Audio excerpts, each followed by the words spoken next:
On the evening of July 4th, 1854, an immense crowd gathered on the Boston Common to celebrate the 78th anniversary of American independence. There was almost no one left to remember the Revolution. As those years of turmoil and hardship passed from living memory into myth, the Union itself came to seem ever more precious. Meanwhile, a few miles outside the city, anti-slavery activists marked the occasion in a very different spirit.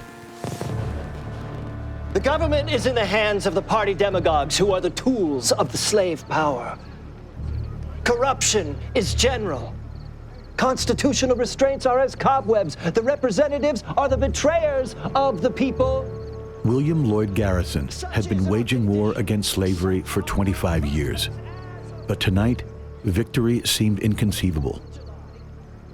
Just a few weeks earlier, the President of the United States had sent a massive detachment of federal troops to Boston, all to return a lone runaway slave to captivity.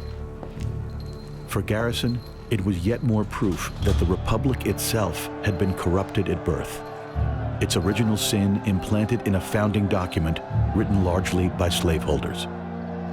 And this, the Constitution of the United States of America, is the source and parent of all the other atrocities, a covenant with death and an agreement with hell. So perish all compromises with tyranny. And let all the people say, Amen. Amen. Let all the people say, Amen. Amen. Let all the people say, Amen. Amen.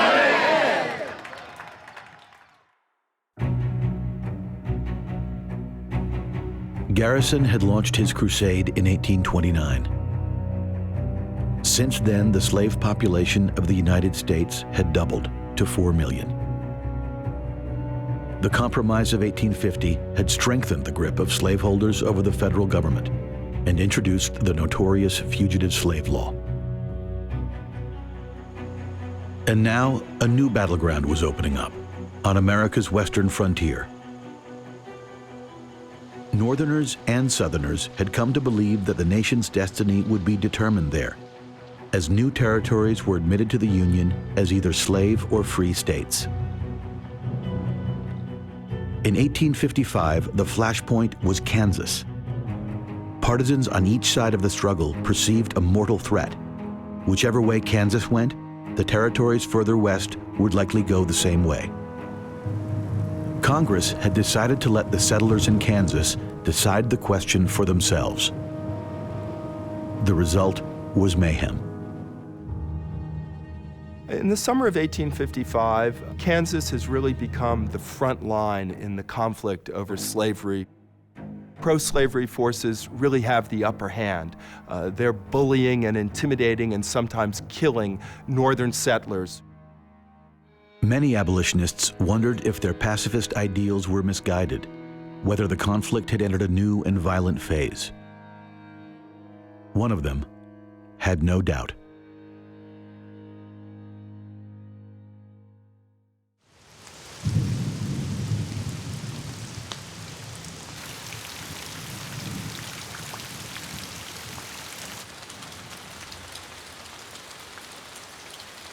John Brown had never put much stock in Garrison's talk of peace and persuasion.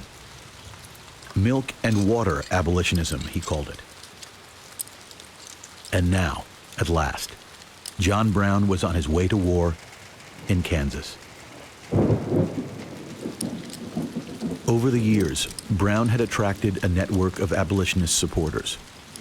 As he headed west from his home in upstate New York, he collected money and weapons for the fight. Among those who contributed was the most famous black man in America, the ex-slave Frederick Douglass. While I will continue to write and speak against slavery, Douglass wrote, I have become less hopeful of its peaceful abolition. I welcome any new mode of attack upon the slave system. Brown is almost a battering ram of a human being. He has a moral strength and clarity that cuts through the cant about slavery. And I think this is very appealing to anti-slavery Northerners who are really giving up almost on the political system and on nonviolent resistance. By the time Brown left Ohio for the last leg of the journey to eastern Kansas, he had gathered a formidable arsenal of rifles, pistols, and broadswords. "We believe the great victory will follow before long," he wrote home to his wife. But John Brown's long and bloody struggle was just beginning.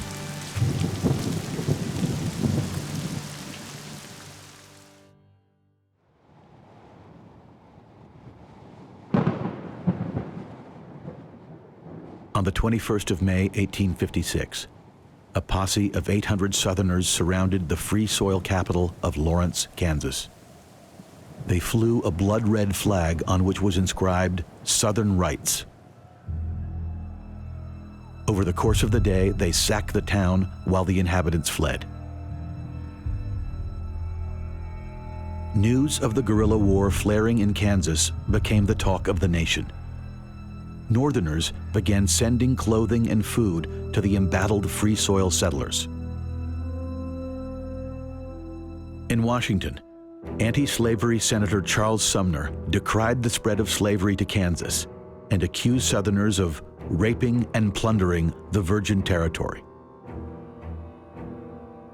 South Carolina Congressman Preston Brooks took offense.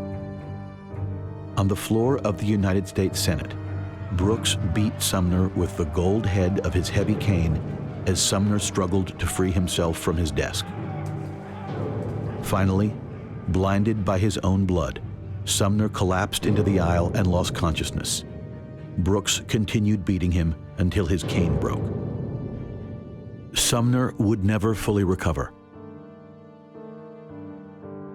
Newspapers across the South celebrated the assault. But when news of the incident reached John Brown's encampment in Kansas, he and his followers were enraged. When someone urged caution, Brown replied, "Caution, caution. It is nothing but the word of cowardice."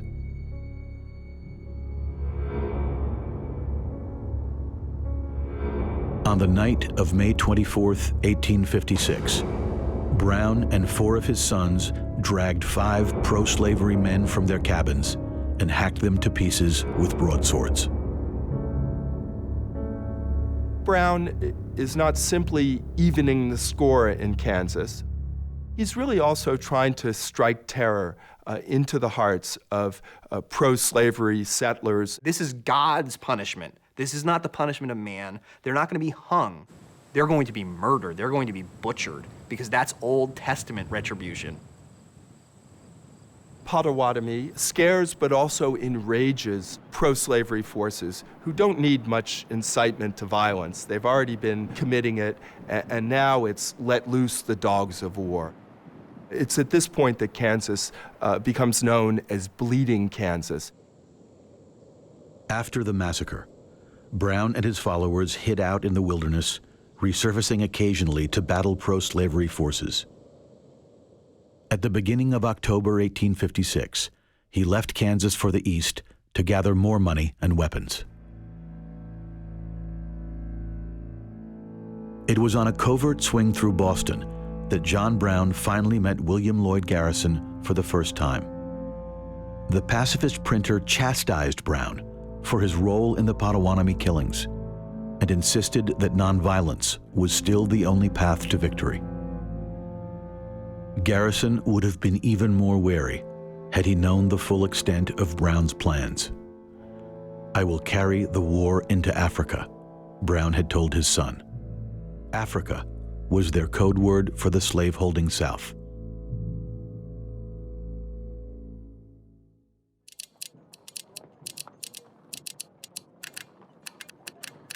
On the morning of March 7th, 1857, the papers brought stunning news. Out of the blue, the Supreme Court had radically altered not just the battle over slavery, but the status of every black person in America. The case had seemed inconsequential. A Missouri slave named Dred Scott wanted the court to set him free because his master had taken him to live in Illinois and then Wisconsin territory, where slavery was illegal. Chief Justice Roger Taney saw the case as an opportunity to settle the question of slavery once and for all. In a sweeping decision, Taney ruled that Congress had no authority to prevent the spread of slavery to the territories. Most ominously, for free blacks like Frederick Douglass, Taney wrote that blacks were so far inferior they had no rights which the white man was bound to respect, and that any free black might lawfully be reduced to slavery for his benefit. The Dred Scott decision had the potential to legalize slavery everywhere in the United States. In effect, it turns the entire country into a slave nation. So many abolitionists after Dred Scott said, you see, we've been telling you for decades that there's a slave power conspiracy out there of presidents, Supreme Court members, of Congress people, of bankers, of ship owners, to not only preserve but expand this system of slavery until it dominates every aspect of American society and economy. And now here's the Supreme Court saying slavery has an eternal future in the United States. The decision hung like a pall over the abolitionist movement, casting Douglass, most of all, into a deep depression. With an earnest, aching heart, I have long looked for the realization of the hope of my people. I have sought in my humble way to see in the distance the white flags of freedom, the time at which the cruel bondage of my people should end. But of that time, I can know nothing, and you can know nothing. All is uncertain.